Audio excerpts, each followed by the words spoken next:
la compréhension de saut, tu veux dire deux éléments. Saut veut dire quoi? Saut veut dire par exemple bon spread plus bon volume ou professionnel. D'accord? Donc, saut veut dire quoi? Vente, qui veut dire que nous avons deux types de ventes. Le premier, c'est vente pour récupérer les gains et vente pour prise de position. On avait vu ça sur la première barre qui vient toucher notre niveau, n'est-ce pas? Ouais. Bien, on a dit que la première barre qui vient toucher notre niveau, par exemple, qui vient toucher le niveau A ici, est vente, prise de gain, ou vente, prise de position. C'est la même chose. La première barre qui vient toucher notre niveau cric, soit c'est vente, prise de gain, ou achat. Tu vois, non? Ouais. Mais ici, ce qui nous intéresse, c'est quoi? C'est la compréhension des ventes. Qui est soit vente, prise de gain, soit vente de prise de profit. Donc, on va voir les deux compréhensions. Quand nous sommes sur le marché de l'Arabie Saoudite, le marché qui n'est pas décentralisé, le marché qui est centralisé. D'accord? Donc, le marché, la bourse d'Arabie Saoudite. Supposons qu'en France, ça coûte 500 en 2020. D'accord? Donc, tu as acheté les actions de ces stations-là. 500, tu as acheté par exemple 10 actions.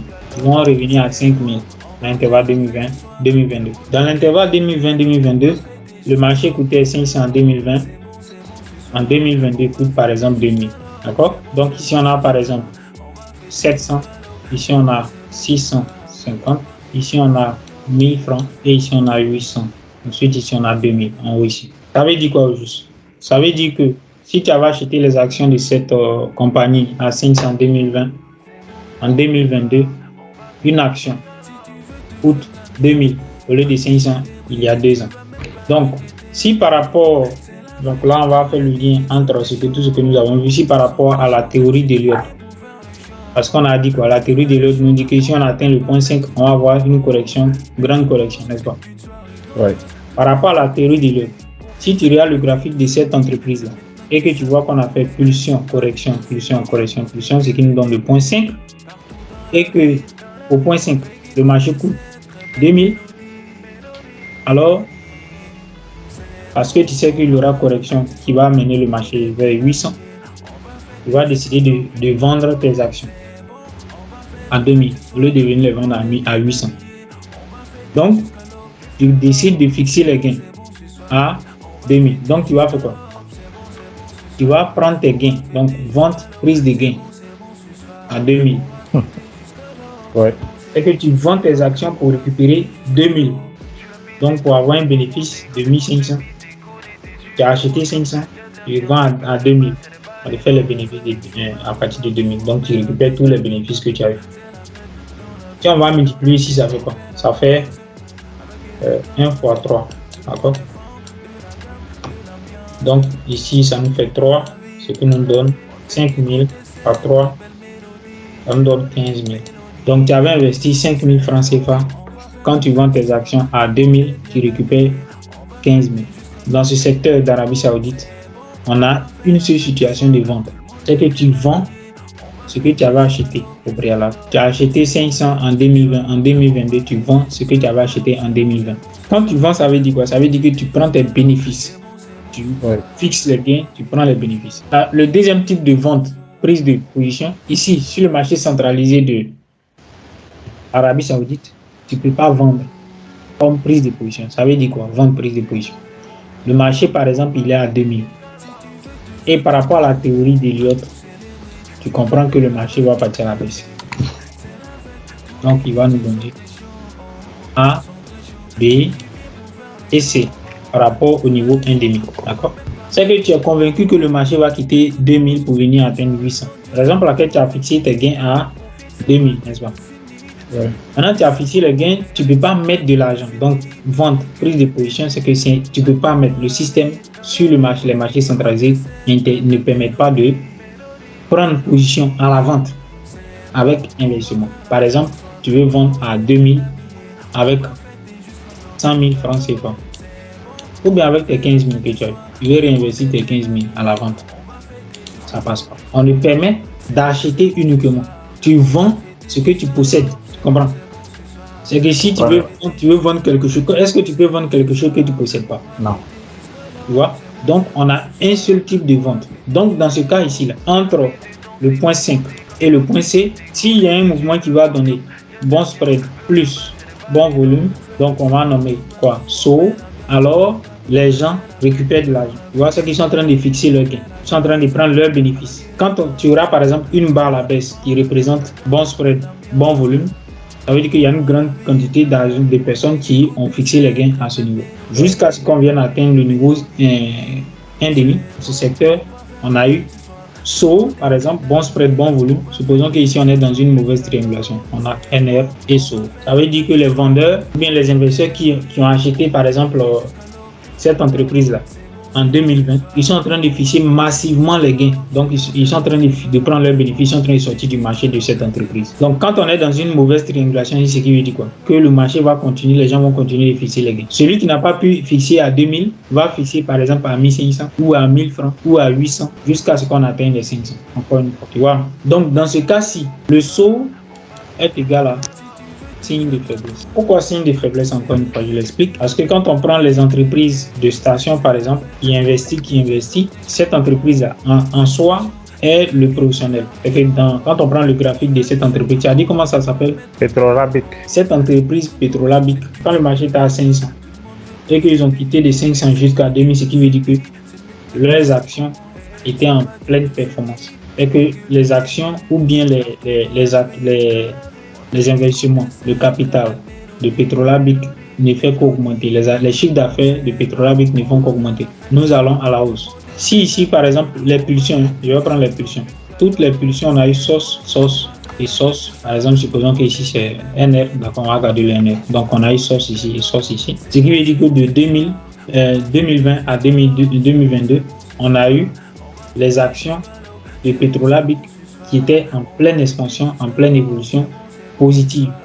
D'accord? Donc, ils gagnaient de l'argent. L'argent rentrait dans l'entreprise considérablement. Raison pour laquelle une action de Petrolabic en 2022 coûte 2000. Mais quand en 2022, ça coûte 2000 et que les actionnaires de Petrolabic, des investisseurs de Petrolabic pensent que le marché est devenu trop cher sur Petrolabic, donc il va falloir fixer les gains. Quand les gens retirent leur argent, Petrolabic fait quoi? Perd de l'argent. Donc les gens retirent massivement leur argent. On va avoir par exemple bon spread, bon volume orienté à la baisse. Cela veut dire qu'il y a eu d'une grande quantité de personnes qui ont fixé leurs gains à ce prix-là. À la clôture de cette barre, à ce prix, beaucoup de personnes ont fixé leurs gains. Et au fur et à mesure que le mouvement va continuer, grand spread, grand volume jusqu'à la baisse, ce qui veut dire que les actions de Petrolabic perdent la valeur, donc on va quitter de 2000 à 500. Alors, on aura par exemple saut à la baisse, ce qui veut dire tout simplement que c'est un signe de faiblesse de l'entreprise Petrolabic. Signe de faiblesse veut dire que l'entreprise Petrolabic perd de l'argent. Est-ce que tu comprends? Ok, coach, j'aimerais poser une question.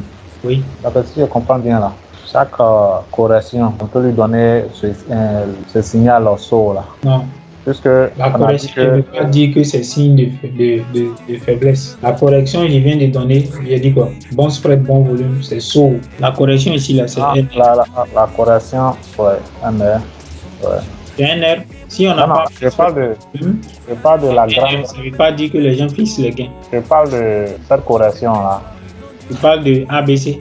Je parle de ABC, la tendance locale. Quand on prend la compréhension de la tendance, on a dit que si le professionnel a affiché ses gains au point zéro, tous ses gains qui n'a pas pris une partie, alors la tendance locale peut être professionnelle. Raison pour laquelle j'ai dit au départ que si nous sommes ici dans une triangulation imparfaite, sur le point zéro ici, où les acheteurs ont fixé les gains, ou bien à 2000, les gens sont en train de fixer leurs gains. Raison pour laquelle le mouvement qui vient à la baisse, il est professionnel. Donc on regarde bon spread, bon volume, orienté à la baisse. Si on se base sur ça, on va voir qu'on a NR orienté à la hausse, bon spread, bon volume orienté à la baisse, on est dans une mauvaise triangulation, n'est-ce pas? Ouais. Si on est dans une mauvaise triangulation, sur la compréhension de saut, signe de faiblesse, voilà comment on s'explique. Le fait que nous avons ici bon spread, bon volume, mais sur la base du signe de faiblesse. Donc, bon spread, bon volume. En termes de marché centralisé, ça ne veut pas dire que c'est professionnel, mais ça veut dire que c'est signe de faiblesse. Signe de faiblesse, qui veut dire tout simplement que les actionnaires de Petrolabic sont en train de faire quoi? de fixer les gains, de fixer les bénéfices, d'encaisser leur argent, de retirer l'argent des actions, de Petrolabit. Tu vois un peu? Ouais. C'est différent de la correction qu'on a eue. Par exemple, 500 à 700 et puis de 700 à 600. C'est différent. C'est que des 700 à 600, ce n'est pas une prise de gain conséquente. Ouais. C'est qu'il n'y a pas une grande quantité d'actionnaires qui sortent des positions qui ont fixé leur gain à 700 parce qu'il y a une majorité qui pense que le marché va aller encore plus haut. Ouais. Maintenant, ceux qui sont pressés d'encaisser leur argent, c'est eux qui fixent. Ce qui veut dire que s'il y a une petite quantité, on aura mauvais spread, mauvais volume. Mais s'il y a une très grande quantité qui fixe une très grande quantité d'argent, qui veut dire qu'on aura bon spread, bon volume, orienté à la baisse. Mais cette fois-ci, ce n'est pas professionnel, ça veut dire que c'est signe de faiblesse de Petrolabit. Est-ce que tu comprends un peu? Je comprends bien. En termes de relation avec la compréhension de la tendance, avec VSA, on a dit quoi? Que au point zéro, le professionnel il fixe tous ses gains, pas une partie, il fixe tout. Dans ce cas, le mouvement qui va venir à la baisse là nous donne par exemple bon spread, bon volume dans une mauvaise triangulation. Mauvaise triangulation, professionnel orienté à la hausse, spéculant orienté à la hausse, professionnel orienté à la baisse. Donc le niveau ennemi ne va pas se défendre et nous passons d'une tendance locale à une tendance globale. Donc c'est la même chose ici. Si on est dans un secteur où nous avons bon spread, bon volume orienté à la baisse, ce qui veut dire que nous avons saut, mais cette fois-ci, qui veut dire signe de faiblesse parce qu'on est sur un marché centralisé. Une seule possibilité de vendre ce qu'on possède. Ouais. Donc si on vend ce qu'on possède, c'est qu'une barre orientée à la baisse ne veut pas dire vente, prise de position, mais vente, prise de gain. Je suis en train de te dire qu'avec la théorie de VSA, tu peux trader sur le marché de l'Arabie Saoudite et comprendre parfaitement ce qui se passe sur ce marché. Tu peux acheter au bon moment et sortir au bon moment. Donc, et vendre tes actions au bon moment. Vendre à, par exemple, si tu n'as pas pu vendre à 2000, au moins tu vas vendre à 1500 ou 1700. Donc, sur le marché centralisé de l'Arabie Saoudite, SO veut dire signe de faiblesse et SOS veut dire signe de force. SOS. Donc, je reviens sur SOS qui veut dire signe de force. Tout simplement parce que les actionnaires viennent réinvestir. Par exemple, tu vas prendre un pays en voie de développement. On prend par exemple le Ghana. On va dire le Ghana est en voie de développement. D'accord? Le Ghana recherche des entrepreneurs ou bien des investisseurs étrangers. Les chiffres d'affaires du Ghana vont augmenter. Par exemple, on va dire que le Ghana est passé de 1000 milliards de cedi en 2020 à 3000 milliards de cedi en 2022. Tout simplement parce qu'il y a eu beaucoup d'investisseurs étrangers qui sont venus au Ghana, qui sont venus investir dans les secteurs d'activité qui sont rentables. Plus ils investissent, plus ils payent d'impôts, plus le chiffre d'affaires du Ghana augmente. On va dire que le marché du Ghana est en expansion. C'est un marché fort. Il faut aller là-bas. Il faut aller au Ghana pour investir. Tu comprends? Ouais. Donc, c'est un marché fort. C'est signe de force. C'est pas signe de faiblesse. Le marché, il est aussi. On passe de 1000 milliards de cedi à 3000 milliards de cedi en 2022. C'est un marché fort. Un marché aussi. Un marché dans lequel on peut investir et faire bénéfice. Par contre, si de 2022 à 2023, 2024, on parle de 3000 milliards de cedi à un retour à 1000 milliards de cedi, personne ne va venir. Il n'y a pas d'investisseur qui va venir au Ghana. Le marché ghanéen, pour le moment, n'est pas favorable à l'investissement. Il ne faut pas l'investir. Donc, c'est un marché faible. Et que ces investisseurs qui ont investi, par exemple, en 2020, ont commencé par encaisser leur argent, donc récupérer leur argent parce que le marché il était en train d'être coincé, difficile, tout et tout. Il n'y a pas vraiment de gain, il n'y a pas de débouché, ils sont en train de récupérer leurs bénéfices. Le marché, les actions du Ghana, les revenus gagnés vont aller à la baisse. Donc c'est un marché faible.